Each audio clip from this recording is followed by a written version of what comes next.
50% off, 60, 70, on and on. It is impossible to not notice a good offer when you see it, don't you think?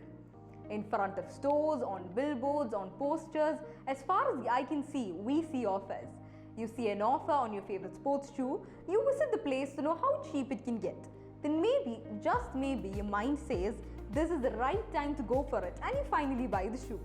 You go to check out, and then when you've almost killed the deal, the cashier tells you the offer got expired and refuses to sell it at the offer price. You feel betrayed and get annoyed at how you got played. Then you think, what has to be done? Can you do anything legally? This is going to disappoint you because no, there's nothing wrong with refusing to sell it at the offer price. It is in fact something called an invitation to offer.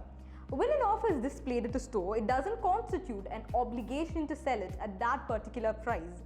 It is merely an invitation to the customer to purchase the product.